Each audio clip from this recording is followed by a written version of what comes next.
Welcome students, this is Subhashis sir from Subhashis classroom. আবারও তোমাদের সামনে ABTA, WBTA, WBHA এবং মধ্যশিক্ষা পর্ষদের থেকে আসা বিভিন্ন ইম্পর্টেন্ট কোশ্চেনগুলোর সলিউশন নিয়ে চলে এসেছি, যেখানে আমরা 2 এবং 3 নম্বরের কোশ্চেনগুলো সেশন ওয়াইজ আলোচনা করছি। তোমরা নিশ্চয়ই জানো। আজকের আমরা করব কি, চলতড়িৎ থেকে কয়েকটা কোশ্চেন তুলে নিয়েছি, যেখানে মাধ্যমিক 2024-এর জন্য যেগুলো ইম্পর্ট্যান্ট সেই কোশ্চেনগুলো নিয়ে আজকের আলোচনা করব এই সেশানে। সো লাইক এবং শেয়ার করো এই সেশনটিকে, এবং যারা আমাদের এই ক্লাসে নতুন তারা আমাদের চ্যানেলটিকে সাবস্ক্রাইব করে রাখো। আজকের এই সেশনের প্রথম যে কোশ্চেনটা আমরা আলোচনা করব সেটা হচ্ছে ওহমস ল বা ওহমের সূত্র কি। ওহমের সূত্র একটা ইম্পর্টেন্ট কোশ্চেন এই মাধ্যমিক 2024-এর জন্য। সেই ওহমস ল নিয়ে আজকের আলোচনা করব। ঠিক আছে, ওহমস ল কি, ওহমস ল এবং ওহমের সূত্রের গাণিতিক রূপ এবং ওহমের সূত্রের একক, সেটা সিজিএস একক অথবা গাউসিয়া একক কি, এবং আমাদের এসআই একক কি, সেটাও আমরা এই সেশনে জেনে নেব। ঠিক আছে, দেখো আমরা ওহমস ল কীভাবে করব। প্রথমে সূত্র লিখব, তারপর তার গাণিতিক রূপ লিখব। ঠিক আছে, ওহমের সূত্র কি? ওহমের সূত্র সবার বইয়ে নিশ্চয়ই আছে, তাও আমি লিখছি কি, তোমরা এভাবে লিখতে পারো বা তোমার বইতে যেটা দেওয়া আছে সেটাও লিখতে পারো। বলছে তাপমাত্রা ও অন্যান্য ভৌত অবস্থা অপরিবর্তিত থাকলে কোনো পরিবাহীর প্রবাহ মাত্রা ওই পরিবাহী দুই প্রান্তের বিভব প্রভেদের সমানুপাতিক। কি বললো?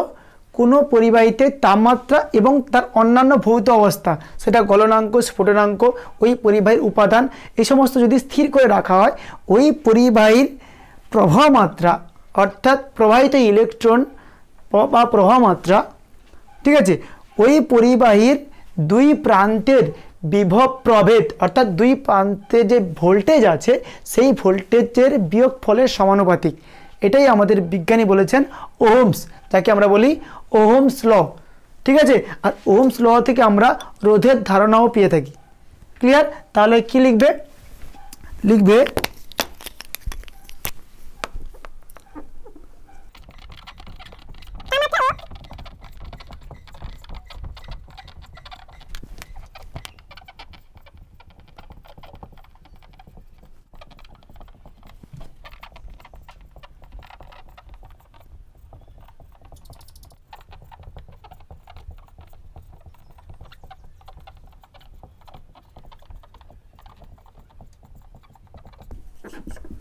কি লিখলাম? তাপমাত্রা ও অন্যান্য ভৌত অবস্থা অপরিবর্তিত থাকলে কোনো পরিবাহীর প্রবাহ মাত্রা তার দুই প্রান্তের বিভব প্রভেদের সমানুপাতিক। আচ্ছা, ধরো এই একটা পরিবাহী নিলাম, এই পরিবাহীর ক্ষেত্রে তাপমাত্রা অর্থাৎ টেম্পারেচারটিও স্থির করলাম, এবং এই পরিবাহীর উপাদান গলনাঙ্ক, স্ফুটনাঙ্ক সবগুলো যদি স্থির করে রাখি, তাহলে এই পরিবাহীতেও প্রবাহ মাত্রা যে আই, সেটা কার সাথে সমানুপাতিক? বলছে এই প্রান্তে ভোল্টেজ এবং এই প্রান্তের ভোল্টেজের সমানুপাতিক, অর্থাৎ তাদের পার্থক্য সমানুপাতিক। এটা যদি আমি VA ধরি, এটা যদি VB ধরি, তাহলে কী হবে? VA minus VB। ক্লিয়ার? যেখানে VA গ্রেটার দেন VB আমরা ধরতে পারি। ক্লিয়ার? তাহলে এটাই বলেছেন বিজ্ঞানী ওহম, যাকে আমরা বলি ওহমস ল। এর গাণিতিক রূপটাও এইটাই, যেটা আমরা সুন্দর করে লিখব গাণিতিক রূপ। ঠিক আছে, কি লিখব? এই একটা তার নিলাম বা পরিবাহী, যার এই প্রান্তে বিভব প্রভেদ VA আর এই প্রান্তে VB এবং প্রবাহ মাত্রা I। ঠিক আছে, তাহলে কি লিখবে? গাণিতিক রূপ, পয়েন্ট দেবে গাণিতিক রূপ। পয়েন্ট দিলে ধরি পরিবাহীর প্রবাহ মাত্রা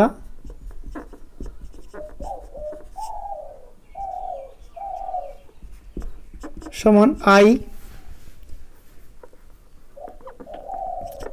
পরিবাহীর দুই প্রান্তের বিভব VA ও VB। ঠিক আছে, তাহলে ওহমের সূত্রানুসারে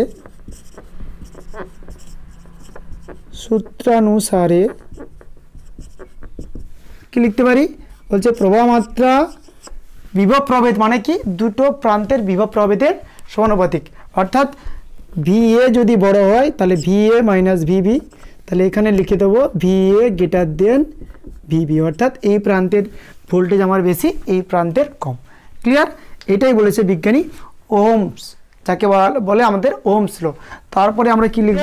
তাহলে দেখো এটা সমানুপাতিক লিখতে পারি। দেখো আমি এটা লিখছি, আমি লিখছি এখানে বা দিচ্ছি, এখানে লিখছি VA মাইনাস VB সমানুপাতিক I। অর্থাৎ এখানে সমানুপাতিক করতে অর্থ কি? আমি বাম পারে ডান পারে চেঞ্জ করতে পারি, তাই তো? এটা কথা অর্থ কি? নর্মালি এটা সমান চিহ্ন, তাই করলাম। এবার কি করলাম? আমি এটাকে দেখো VA মাইনাস, ধর এই প্রান্তের ভোল্টেজ আমি দিলাম 5 ভোল্ট, এই প্রান্তের ভোল্টেজ ধরলাম 2 ভোল্ট, তাহলে বিভব প্রবাহ কত হবে? 5 মাইনাস 2 ভোল্ট অর্থাৎ 3 ভোল্ট। অর্থাৎ যাই হোক না কেন সেটা ভোল্টেই হবে, V হবে। তাহলে আমি এটাকে V লিখছি, তাহলে V ভ্যারাইজার I লিখছি। ঠিক আছে, এবার তুলে দাও V ভ্যারাইজার RI। আর হচ্ছে কি? ধ্রুবক সমানুপাতিক ধ্রুবক, যেখানে আমরা আর কে বলি রোধ। রোধ কাকে বলে আমরা নিশ্চয়ই জানি। কোনো পরিবাহিত প্রবাহ মাত্রাকে বাধা দেওয়ার ক্ষমতাকে বা যে বাধা দেয় তাকেই আমরা বলি কি? রোধ। ঠিক আছে, তাহলে আমরা কি লিখতে পারি? তাহলে V by I equal to R, বা I সমান কি লিখতে পারি? V by R। এটাই হচ্ছে আমাদের ওহমস ল। V সমান I সমান V বাই R, বা V সমান IR, বা এই সূত্রটা তোমাদের ফেমাস, এটা মনে থাকে, V সমান IR, V সমান IR। এই পর্যন্ত রাখলেও হবে, আর এই পর্যন্ত নিয়ে এসে থাকলেও হবে। তাহলে এইটাই হচ্ছে আমাদের ওহমস ল এর গাণিতিক রূপ, V সমান IR। ক্লিয়ার? তোমরা এটা স্ক্রিনশটও নিতে পারো বা তোমরা তুলে নিতে পারো ভিডিওটাকে পজ করে। ঠিক আছে, এই গেল আমার চলতড়িৎ থেকে একটা মেন কোশ্চেন, যেখানে ওহমস ল এই বছরের জন্য ইম্পর্টেন্ট একটা কোশ্চেন। ঠিক আছে, এছাড়াও তোমাদের অনেক কোশ্চেন থাকতে পারে, তোমরা তোমাদের কোশ্চেনগুলো কমেন্ট সেকশানে গিয়ে কমেন্ট করো, অথবা তোমরা আমাদের হোয়াটসঅ্যাপ এবং টেলিগ্রাম চ্যানেলেও যুক্ত হতে পারো। দুটোরই লিঙ্ক তোমরা ডেসক্রিপশান বক্সের নিচে পেয়ে যাবে।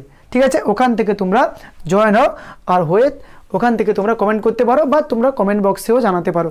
আমরা চেষ্টা করব ওই সমস্ত কোশ্চেনে তোমাদের অ্যান্সারগুলো করে দিতে। আশা করব ওহমস ল সংক্রান্ত তোমাদের আর কোনোরূপ সমস্যা নেই। চলো আমরা নেক্সট কোশ্চেনে যাচ্ছি। ওই কোশ্চেনটা আরও ইম্পর্ট্যান্ট, এই বছরের জন্য সবচেয়ে ইম্পর্ট্যান্ট হচ্ছে ওইটাই, তাপীয় ফল সংক্রান্ত জুলের সূত্র। ওটাও একটা ইম্পর্ট্যান্ট কোশ্চেন। চলো আমরা ওই কোশ্চেনটাও দেখে নিই।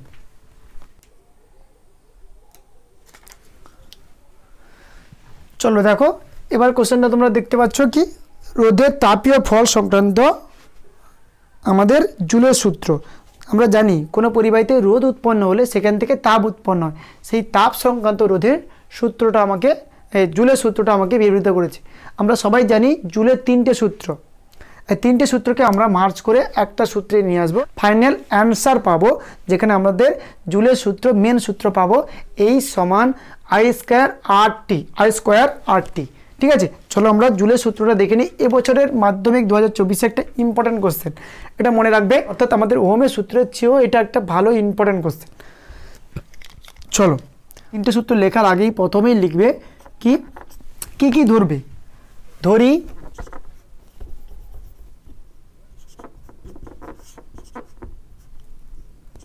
পরিবাহী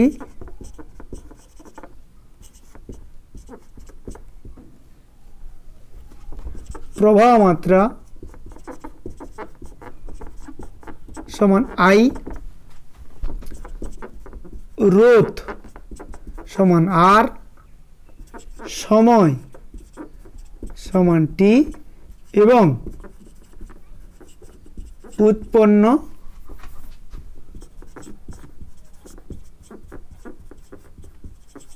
তাপ সমান এইচ।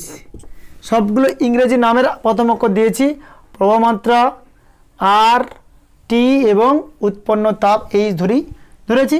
এবং বিজ্ঞানী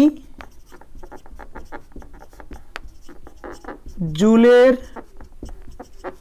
সূত্রানুসারে প্রথম ল অর্থাৎ প্রথম সূত্র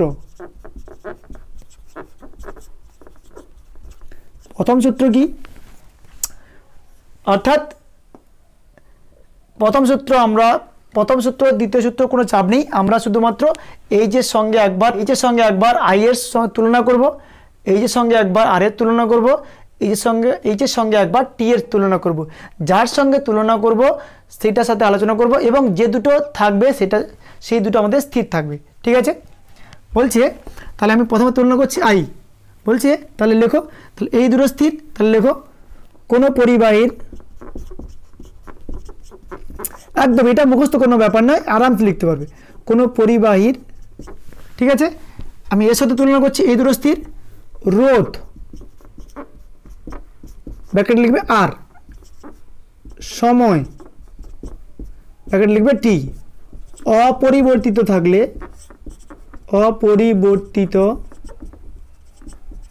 থাকলে ওই পরিবাহীতে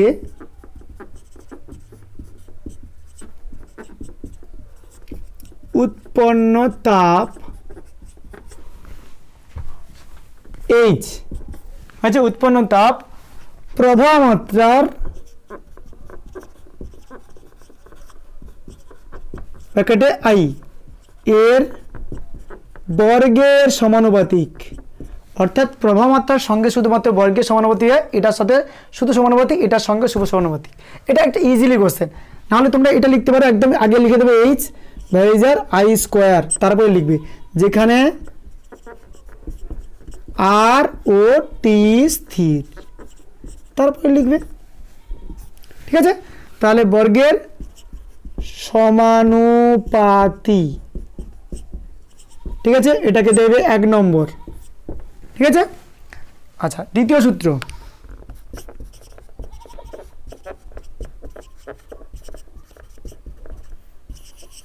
তাহলে এবার আর এর সাথে তুলনা করো, এ দুটো স্থির, তাহলে লেখো সেই একই রকম কোনো পরিবাহীর,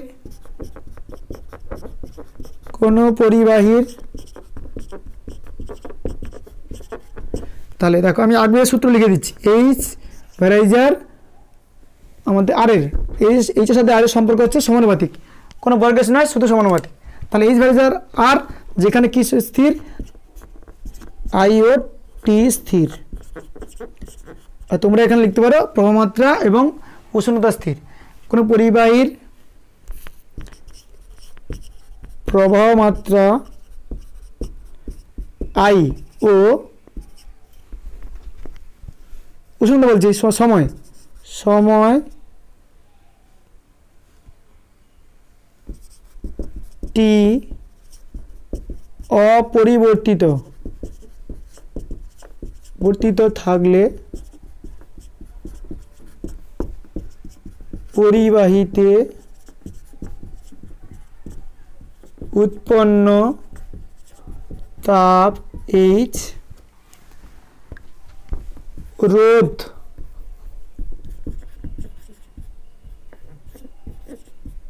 রোধ আর এর সঙ্গে সমানুপাতি, অতএব এইচ ভ্যারাইজার আর, এখানে অতএব দেবে। তৃতীয় সূত্র দেখো, আমাদের এটা কমপ্লিট, এটা বাকি আছে, তো তাহলে এই দুটো স্থির, তাহলে এটার সাথেও সম্পর্ক হচ্ছে কি এইচ ভ্যারাইজার টি, ঠিক আছে, যেখানে আই ও আর স্থির লিখে দিলাম আগে, তারপর এটা কি লিখবে, তাহলে দেখো কোনো পরিবাহী, সে একই রকম ভাবে কোনো পরিবাহীর, মুখস্থ বিদ্যা নয়, একদম দেখে রেখে লিখবে, কোনো পরিবাহীর প্রবাহমাত্রা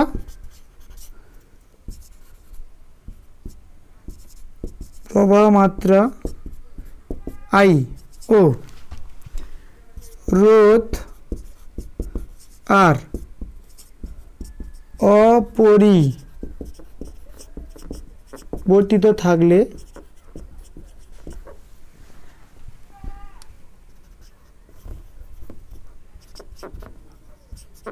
পরিবাহীতে,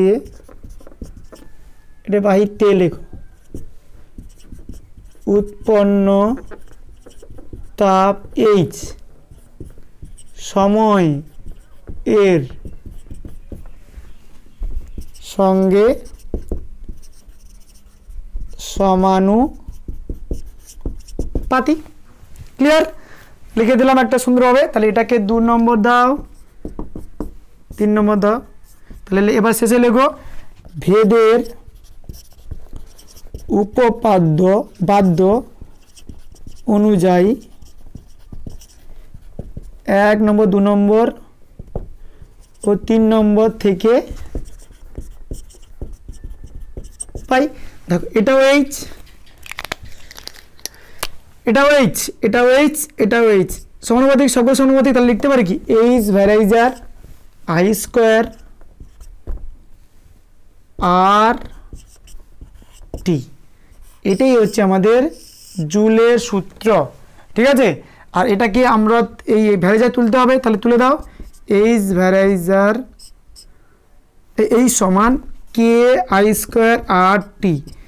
কে হচ্ছে আমাদের ধ্রুবক, আর কে কে লেখা হয় কি 1/j, 1/j। এটাকে 1/j কে আমরা জুল ধরি, 1/j কে আমরা এই ধ্রুবক ধরি। তাহলে আমরা এটাকে রিপ্লেসও করতে পারি, এইচ সমান 1/i স্কোয়ার আর t/j।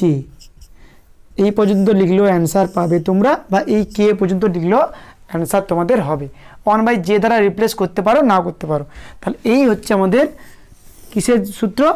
রোধের তাপীয় ফল সংক্রান্ত জুলের সূত্র। সুন্দর করে তোমাদের সামনে লিখে দিয়েছি, তোমরা এখান থেকে তুলতে পারো, স্ক্রিনশটও নিতে পারো, বা তোমাদের বইতে যেটা আছে সেটাও লিখতে পারো। একই দেখবে, একই রকমই লেখা আছে। প্রথমেই তোমরা এটা লিখবে না, প্রথমেই তোমরা এটা লিখবে, তারপরে সামনে একটা জায়গা দেবে, ফাঁকা রাখবে, এই সমীকরণ দেখে দেখে এটা লিখবে। সমীকরণ দেখলে এটা এর সাথে এটা সম্পর্ক, এ দুটো স্থির, তাহলে এ দুটো স্থিরকে আগে লিখবো, স্থিরকে আগে লিখবো, তারপরে সমীকরণটা লিখবো। ঠিক আছে? আর এটা মানে কি সমানুপাতিক। ঠিক আছে? তাহলে এই সমীকরণ দেখে তারপরে তোমাদের লিখবে, তাহলে সুবিধা হবে। তাহলে কোনোরকম মুখস্থ করতে হবে না, এটা মুখস্থ বিদ্যা নয়। ঠিক আছে? এই বছরের জন্য এই জুলের সূত্র সবচেয়ে ইম্পর্ট্যান্ট একটা কোশ্চেন। ক্লিয়ার করতে পারলাম? তাহলে ওম ল থেকেও ইম্পর্ট্যান্ট কোশ্চেন হচ্ছে আমাদের এই জুলের সূত্র। ক্লিয়ার? আশা করব জুল সংক্রান্ত বা জুলের সূত্র সংক্রান্ত আর কোনোরূপ তোমাদের অসুবিধা নেই। কমেন্ট বক্সে, কমেন্ট সেকশানে জানাও, এবং আমাদের এই সেশনটির জন্য লাইক এবং শেয়ার করো বন্ধুদের সঙ্গে, এবং যারা আমাদের এই ক্লাসে নতুন তারা আমাদের এই চ্যানেলটিকে সাবস্ক্রাইব করে রাখো। ঠিক আছে? এইরকম ভিডিওগুলো তোমরা প্রতিনিয়ত পাবে। তাহলে তোমার প্রতিনিয়ত করতে থাকো সেশনগুলো, এবং তোমাদের মাধ্যমিক 2024-এর ক্ষেত্রে ভৌত বিজ্ঞানে আর কোনোরূপ অসুবিধা হবে না। আর যারা আগের ভিডিওগুলো দেখোনি তারা দেখে নাও, তাহলে তোমাদের জৈব রসায়ন, অজৈব রসায়ন এবং আলো সংক্রান্ত যে সমস্ত সমস্যাগুলো, যে একাধিক কোশ্চেনগুলো টেস্ট পেপারে আছে, সেই সমস্যাগুলো দূর হয়ে যাবে। ঠিক আছে? ক্লিয়ার? চলো আমরা নেক্সট কোশ্চেনে যাচ্ছি। দেখো চলো তড়িতের নেক্সট কোশ্চেন দেখো। যদি তোমার সামনে এইভাবেই কোশ্চেন আসে যে একটা বর্তনী বা সার্কিট দেওয়া থাকবে, সেখান থেকে তোমাদের তুল্য রোধ বার করতে বলবে। ঠিক আছে? আমি একটা সার্কিট তুলেছি তোমাদের সামনে, এটাই হচ্ছে এই চ্যাপ্টারের সবচেয়ে টাফেস্ট সার্কিট, অর্থাৎ সবচেয়ে কঠিন সার্কিট। এর থেকে কঠিন আর হয় না। ঠিক আছে? আমরা এই সার্কিটটা দেখব, এটা তোমাদের অনেক টেস্ট পেপারেও দেখতে পাবে। এই সার্কিটটা এটা কিভাবে করবে, এটা তোমরা নর্মালি করতে পারবে, কিন্তু যদি তোমাদের কাছে এখানে বোঝার কোনোরূপ সমস্যা থাকে, কোনটা শ্রেণীতে আছে, কোনটা সমান্তরালে আছে, এটা যদি না বুঝতে পারো, তাহলে এই সার্কিট থেকে তোমরা তুল্যরোধ বার করতে পারবে না। আশা করি তোমরা সবাই তুল্যরোধ বার করার নিয়ম তোমরা জানো, সেটা সমান্তরাল সমবায়ের ক্ষেত্রে অথবা শ্রেণী সমবায়ের ক্ষেত্রে, দুটোর ক্ষেত্রে তোমাদের তুল্যরোধ বার করার নিয়ম তোমরা নিশ্চয়ই জানো। কিন্তু এই সার্কিটের ক্ষেত্রে তোমরা যদি কোনটা কোন সমবায় আছে যদি না জানতে পারো, তাহলে তোমরা এই কোশ্চেনটা করতে পারবে না। চলো আমরা একটা ইজি পদ্ধতিতে পদ্ধতির মাধ্যমে এগুলো করব। ঠিক আছে, চলো দেখো প্রথমেই তোমার কাজ কী হবে, প্রত্যেকটা সার্কিটের যতগুলো রোধ আছে রোধগুলোকে চিহ্নিত করা। ঠিক আছে, আমি রোধগুলোকে চিহ্নিত করছি। এটাকে হচ্ছে R1, এটাকে হচ্ছে R2, R3, R4, R5, R6। ঠিক আছে, দেখো সার্কিট দেখো এইখান থেকে কারেন্ট প্রবাহ মারলে বা গেলে এদিক থেকে আসবে একটা সার্কিট, এদিকে একটা যাবে, এইখান থেকে প্রবাহ মাত্রা এলে প্রথমে এই সার্কিটে গেল, এই সার্কিটও যাবে, সঙ্গে এদিক থেকে মারলে এই সার্কিট একবার আসবে, এই সার্কিট একবার আসবে। ঠিক আছে, দেখো আমি ভেতরে সার্কিটটাকে আগে দেখে নিচ্ছি। প্রথম দেখো এই সার্কিটের এইখানেই, এখানে শুরু এইখানেই শেষ। তোমরা যদি ভাবো এই সার্কিটের এটা একটা রোধ আর এটা একটা রোধ, দুটো শ্রেণী সমবায় আছে, তোমরা সবচেয়ে বড় ভুল করবে। ঠিক আছে, এই সার্কিটটাকে তোমাকে 3-4 ভাবে ভাঙতে হবে। ঠিক আছে, প্রথমে এই দুটো, এই সার্কিটের এই দুটো আছে দেখো সমান্তরালে আছে, সেখান থেকে একটা রোধ পাবো এবং এই দুটো থেকে একটা রোধ পাবো। ঠিক আছে, সেই দুটো হবে আমাদের শ্রেণী। ক্লিয়ার, চলো আমরা প্রথমেই বার করছি কি RX রোধ। ঠিক আছে, কোনগুলো নিচ্ছি R6 আর R5, আর R6 আর R5 কি আছে, শ্রেণী সমবায় আছে। তাহলে RX 1/RX সমান 1/R6 প্লাস 1/R5। ক্লিয়ার হয়েছে, এইটা একটা বার করবো। আর একটা 1/, এটাকে ধরছি এই যে সার্কিটটা আর পাবো, আমি বলছি RY, এটা কি 1/R3 প্লাস 1/R4। ক্লিয়ার, ঠিক আছে।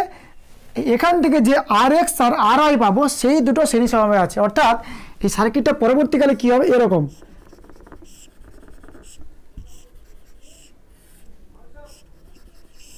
অর্থাৎ এটা ছিল R1, এটা R2, এখান থেকে আমি পাবো RX, এটা RY। ক্লিয়ার, ক্লিয়ার, এটা সেকেন্ড সার্কিট। এখান থেকে আবার একটা পাবো, তাহলে পরে 4টে সার্কিট হবে কি এরকম, এই আর এই, এটা হচ্ছে ফাইনাল সার্কিট। আর এখান থেকে আমরা তুলরোধ বার করব। ক্লিয়ার, তাহলে এটা 1 নম্বর, এটা যদি 2 নম্বর, এটা 3 নম্বর সার্কিট। ক্লিয়ার, চলো দেখো তাহলে এই দুটো বার করো একদম। তাহলে 1/4 হচ্ছে কত, লসাগু 4, তাহলে 1 + 1 অর্থাৎ 2/4 অর্থাৎ হাফ। তাহলে তাহলে RX ইজিক্যাল টু, আমি এখানে লিখে দিচ্ছি RX ইজিক্যাল টু কত হচ্ছে 2। ক্লিয়ার, উল্টে যাবে RXটা, সেখানে এটার ক্ষেত্রে সেম জিনিস, 1/4 প্লাস 1/4 সমান 2/4 সমান হাফ, অর্থাৎ RY ইজিক্যাল টু পাচ্ছি কত, এটাও 2, অর্থাৎ এই দুটো পেলাম 2, এটাও 2। ক্লিয়ার ব্যাপারটা, এই দুটো আবার কিসে আছে, তাহলে আমি এবার লিখছি কি RZ। তাহলে আমরা পেলাম কি RX আর RY, RX আর RY কিসে আছে, শ্রেণীতে আছে। শ্রেণী সূত্র কি, তাহলে আমি লিখলাম পরবর্তী যে আমাদের এইটাকে ধরলাম RZ।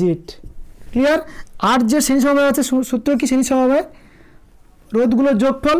তাহলে দেখো রোধগুলোর একটা বেরিয়েছে 2 ওহম আর এটাও 2 ওহম, তাহলে RX প্লাস RY 2 + 2 টোটাল কত 4 ওহম।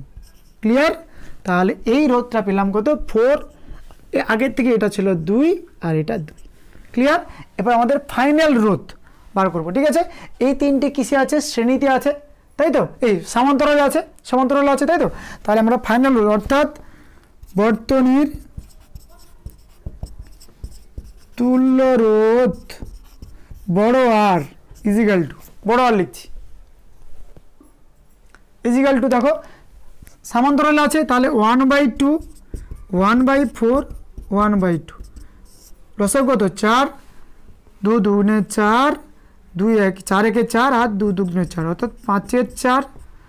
অতএব 1/, এটা আচ্ছা এটা 1/R যেহেতু সমান্তরাল সমবায় ছিল, তাহলে R ইজিক্যাল টু 4/5 অর্থাৎ 0.8 ওহম বা এইটা ওহমও লিখতে পারো। ক্লিয়ার? তাহলে এই আমাদের তুল্যরোধ ফাইনাল যে আমরা তুল্যরোধ পেলাম সেটা কত? 0.8 ওহম। ক্লিয়ার? তাহলে আমরা কি করলাম? যদি এইভাবেই সার্কিট বা বর্তনী পড়ে, প্রথমেই তুমি কি দেখবে? প্রথমেই তুমি আর কাজ কী হবে? রোধগুলোকে চিহ্নিত করা, R1 R2 R3 তোমরা যেভাবে করতে পারো চিহ্নিত করবে। ঠিক আছে? তারপর দেখবে কোনটা কোন সার্কিটে বা কোনটা কোন শ্রেণী বা কোনটা কোন সমবায়ে আছে, শ্রেণী না সমান্তরাল। দেখো এই দুটোকে যদি তোমরা শ্রেণী সমবায় ধরো হবে না, কারণ দেখো এখানে সার্কিটের শুরু এখানে শেষ। তোমরা যদি বলো এখানে শুরু এখানে শেষ, এটা নয়, কারণ এখানে ওভারল্যাপ করে গেছে, তাই তো? ওভারল্যাপের সঙ্গে এখানে সার্কিট এখানে শেষ, অর্থাৎ এখান থেকে একটা এই সোজা, অর্থাৎ এটা সমান্তরাল। আবার এখান থেকে এটা এটাও সমান্তরাল। এখান থেকে একটা মার্চ করে পাবো, যেটা আমরা ধরেছি RX, এটা থেকে ধরেছি RY। এই দুটো ছিল কি? শ্রেণী সমবায়। ক্লিয়ার? শ্রেণী থেকে আমরা এই দুটো RX এবং RY এর আমাদের তুল্যরোধ বার করেছি, সেটা RZ ধরেছি, সেটা আমাদের শ্রেণী সমবায় আছে। সেখানে আমরা RZ বার করেছি 4 ওহম, এবং তারপরে আমরা যে ফাইনাল সার্কিট পেলাম 1 2 3, এটা ছিল কি? সমান্তরাল সমবায়। সেখানে তুল্যরোধ ধরেছি 1 বড় R, সেখান থেকে আমরা R এর যে ফাইনাল ভ্যালু 0.8 আমরা পেলাম। ক্লিয়ার? যদি তোমাদের মাধ্যমিক 2024-এ এই কোশ্চেনটা পড়ে, তাহলে আশা করব তোমাদের বার করতে কোনো রূপ অসুবিধা হবে না। এবার এখান থেকে অনেক সময় বলে দেয় ভি আর প্রবাহমাত্রার মান দিয়ে দেয় বা ভোল্টেজের মান দিয়ে দেয় তোমাকে এই আই বার করতে হবে বা ভি বার করতে হবে বলে। সেখানে তোমরা কী বার করবে? ওহমের সূত্র অ্যাপ্লাই করবে, পাবে। আমরা জানি ওহমের সূত্র কী ছিল? ভি সমান IR। সেই IR সূত্র অ্যাপ্লাই করে তোমরা আর এর মান বা ভি এর মান বার করতে পারো। যদি আর দেওয়া থাকে, আই দেওয়া থাকে, তাহলে ভি এর মান বার করতে বলবে। যদি ভি দেওয়া থাকে, তাহলে আই এর মান বার করতে বলবে। ক্লিয়ার ব্যাপারটা? চলো, আশা করব এইরকম যদি তোমাদের সার্কিট পড়ে, তাহলে আর কোনোরূপ সমস্যা হবে না। আর এটা ছিল সবচেয়ে কঠিন সার্কিট। আর সার্কিটগুলো দেখবে একদম নর্মাল সার্কিট, তোমরা যে কেউ করতে পারবে সার্কিটগুলো। ঠিক আছে? আর যে কোশ্চেনগুলো হয় একদম নর্মাল, একদম সোজা হয়। ঠিক আছে? সেগুলো তোমরা যে কেউ করতে পারবে। ক্লিয়ার? চলো, এবার আমরা নেক্সট কোশ্চেনে যাচ্ছি। নেক্সট কোশ্চেনটা এই বছরের জন্য ইম্পর্ট্যান্ট একটা কোশ্চেন, যেখানে বলে ফ্লেমিংয়ের বামস্ত নিয়ম কি বা মোটরের নিয়ম কি? মোটর নিয়ম যদি বলে, সেটাও ফ্লেমিংয়ের নিয়ম, বামস্ত নিয়ম, বা ফ্লেমিংয়ের বামস্ত নিয়ম কি? দেখো, তাহলে মোটর নিয়ম বা আমাদের ফ্লেমিংয়ের বামস্ত নিয়ম কি? দেখো, তোমরা একটা বাম হাত দেখতে পাচ্ছ, যেখানে তর্জনী, মধ্যমা এবং বৃদ্ধাঙ্গুল বলছে কোনো ব্যক্তি তার বাম হাতের এই তর্জনী, এটা মধ্যমা এবং বৃদ্ধাঙ্গুল, এই তিনটিকে পরস্পরের সমকোণে, দেখতে পাচ্ছ আমাদের হাতটা, এর সাথে এটা সমকোণে আছে 90 ডিগ্রি অ্যাঙ্গেল, এর সঙ্গে এটাও সমকোণে আছে, আর এর সঙ্গে এটাও সমকোণে আছে। বলছে কোনো ব্যক্তি যদি তার বাম হাতের 3টি আঙ্গুল তর্জনী, মধ্যমা এবং বৃদ্ধা আঙ্গুল পরস্পরের সমকোণে রেখে যদি প্রসারিত করে, যদি তর্জনী চৌম্বক ক্ষেত্রের অভিমুখ নির্দেশ করে এবং মধ্যমা প্রবাহমাত্রা বা কারেন্টের দিক নির্দেশ করে বা কোন দিক থেকে কারেন্ট আসছে যদি নির্দেশ করে, তাহলে তার ওই ব্যক্তির বাম হাতের বৃদ্ধা আঙ্গুল চৌম্বক ক্ষেত্রের ক্রিয়াশীল বলের অভিমুখ নির্দেশ করবে। এটা কি বলা হয় কি? মোটর নিয়ম বা ফ্লেমিংয়ের বামস্ত নিয়ম। তাহলে কোনো ব্যক্তি যদি তার বাম হাতের 3টি আঙ্গুল, বৃদ্ধাঙ্গুল, তর্জনী, মধ্যমা পরস্পরের সমকোণে রেখে প্রসারিত করে, যদি আমাদের তর্জনী চৌম্বক ক্ষেত্রের অভিমুখ নির্দেশ করে এবং মধ্যমা প্রবাহমাত্রার অভিমুখ নির্দেশ করে, তাহলে বৃদ্ধা আঙ্গুল ক্রিয়াশীল বল বা ক্রিয়াশীল বল যে আমাদের প্রয়োগ হবে, সেই তার অভিমুখ নির্দেশ করবে। অর্থাৎ চৌম্বক ক্ষেত্রের বিক্ষেপ কোন দিক থেকে হবে, অর্থাৎ ঘূর্ণন কোন দিকে হবে বা মোটর কোন দিক দিকে ঘুরবে বা কোন দিক দিয়ে ঘুরবে, সেটা নির্দেশ করবে কি? সেটা নির্দেশ করবে আমাদের বৃদ্ধা আঙ্গুল বা বৃদ্ধা আঙ্গুল নির্দেশ করবে। আর এটাকে আমরা বলি কি? মোটর নিয়ম। এই নিয়মকে অ্যাপ্লাই করে আমরা বৈদ্যুতিক মোটরকে আমরা ব্যবহার করি, যেখানে বৈদ্যুতিক মোটরের যে 3টে জিনিস, প্রবাহমাত্রা, চুম্বক ক্ষেত্র বা ম্যাগনেটিক ফিল্ড এবং আমাদের কোন দিকে ঘূর্ণন হবে, এই 3টিকে কাজে লাগিয়ে আমাদের মোটর বানানো হয়। তার জন্য একে বলা হয় কি এই ফ্লেমিংয়ের এই নিয়মটাকে বলা হয় কি ফ্লেমিংয়ের বামস্ত নিয়ম বা মোটর নিয়ম। যদি তোমাদের মাধ্যমিক 2024-এ মোটর নিয়ম বলে তাহলে তোমরা এই ফ্লেমিংয়ের বামস্ত নিয়মটাকেই লিখবে, কারণ এটার আরেকটা নাম হচ্ছে কি আমাদের মোটর নিয়ম। ক্লিয়ার ব্যাপারটা? তাহলে কোনো ব্যক্তি যদি তার বাম হাতে 3টে আঙুল সমকোণে রেখে প্রসারিত করে তর্জনী চৌম্বক ক্ষেত্রের অভিমুখ, মধ্যমা প্রভাবমাত্রার অভিমুখ এবং যদি করে এই দুটো করে তাহলে বৃদ্ধা আঙুল ক্রিয়াশীল বলের অভিমুখ নির্দেশ করবে। এটাকে আমরা বলি আমাদের মোটর নিয়ম, যার হচ্ছে প্র্যাকটিক্যালি আমরা কি করি বাল্যচক্র, যেখানে বাল্যচক্রের কার্যনীতি পুরোটাই ডিপেন্ড করে থাকে কার বা মোটরের কার্যনীতি কার উপর ডিপেন্ড করে থাকে আমাদের ফ্লেমিংয়ের বামস্ত নিয়মের উপর। ক্লিয়ার? ঠিক আছে। এছাড়াও তোমাদের চলতড়িৎ থেকে যে কোশ্চেনগুলো আছে তোমরা কমেন্ট বক্সে বা কমেন্ট সেকশানে গিয়ে কমেন্ট করতে পারো বা আমাদের হোয়াটসঅ্যাপ বা টেলিগ্রাম চ্যানেলে যুক্ত হতে পারো। দুটোরই লিঙ্ক তোমরা ডেসক্রিপশান বক্সের নিচে পেয়ে যাবে। আমাদের সেশনটাকে লাইক এবং শেয়ার করো। দেখো এবার নেক্সট কোশ্চেনে যাচ্ছি, যেখানে কি বলে বাল্যচক্রের ঘূর্ণন বৃদ্ধির উপায়গুলো কি। এটা 2 নম্বর একটা কোশ্চেন আসে বা কখনো 2+1 দিয়ে দেয়। দেখো বাল্যচক্রের ঘূর্ণন বৃদ্ধির উপায় কি। বাল্যচক্রের ঘূর্ণন বৃদ্ধির দুভাবে করতে পারি, একটা ম্যাগনেটিক ফিল্ডকে কাজে লাগিয়ে, একটা প্রভাবমাত্রাকে কাজে লাগিয়ে। অর্থাৎ চৌম্বক ক্ষেত্রের বা চৌম্বকের ক্ষমতা যদি আমরা বৃদ্ধি করি তাহলে বাল্যচক্রের ঘূর্ণন বৃদ্ধি পাবে। যত বড় মোটর হবে, ঠিক আছে, তার ক্ষমতা তত বেশি হবে, অর্থাৎ তার ভেতরে ম্যাগনেটিক ফিল্ড তত বড় এবং তার দামও তত বেশি হয়। তাহলে প্রথম পয়েন্টে কি লিখবে, চৌম্বক ক্ষমতা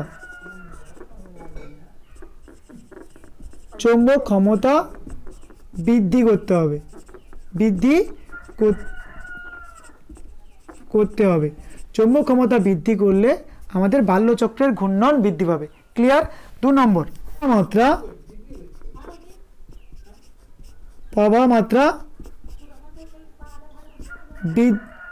প্রভাবমাত্রা বৃদ্ধি করতে হবে, অর্থাৎ কারেন্ট ফ্লো কি করতে হবে, কারেন্ট ফ্লোটা আমাদের বৃদ্ধি করতে হবে, অর্থাৎ প্রভাবমাত্রা আমাকে বাড়াতে হবে। যত প্রভাবমাত্রা যত বৃদ্ধি করবে তত বাল্যচক্রের ঘূর্ণন বৃদ্ধি পাবে। ক্লিয়ার? তাহলে বাল্যচক্রের ঘূর্ণন বৃদ্ধির দুটো উপায়, চৌম্বক ক্ষেত্রের চৌম্বক ক্ষমতা বৃদ্ধি করতে হবে এবং প্রভাবমাত্রা বৃদ্ধি করতে হবে। এই দুটো লেখার জন্য তোমরা 2 নম্বর পাবে। এটা একটা ভালো ইম্পর্ট্যান্ট একটা কোশ্চেন চলতড়িৎ থেকে। ঠিক আছে। আর আজকে লাস্ট কোশ্চেন বা এই সেশনের লাস্ট কোশ্চেন আমরা বলছি, শোনো এই সেশনের লাস্ট কোশ্চেন কি, এর আরেকটা রিলেটিভ কোশ্চেন, যেখানে বলে কি বাল্যচক্রের ঘূর্ণন কীভাবে বন্ধ করব। এটা তো বৃদ্ধি করলাম, কীভাবে করব। বাল্যচক্রের ঘূর্ণন বন্ধ করার জন্য আমাকে কি করতে হবে, বাল্যচক্রের ঘূর্ণন বন্ধ করার জন্য একই আমাকে কি করতে হবে, চৌম্বক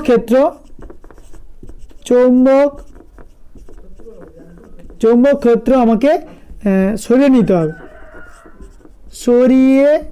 নিতে হবে।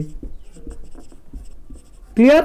তাহলে বাল্যচক্রের ঘূর্ণন বন্ধ করে দেওয়ার উপায় হচ্ছে কি চৌম্বক ক্ষেত্র সরিয়ে নিতে হবে। 2 নম্বর প্রভাবমাত্রা বন্ধ করে দিতে হবে, কারেন্ট আমরা দেবই না, তাহলে কি আমাদের বাল্যচক্র ঘুরবেই না নিশ্চয়ই। তাহলে প্রভাবমাত্রা বন্ধ করতে হবে।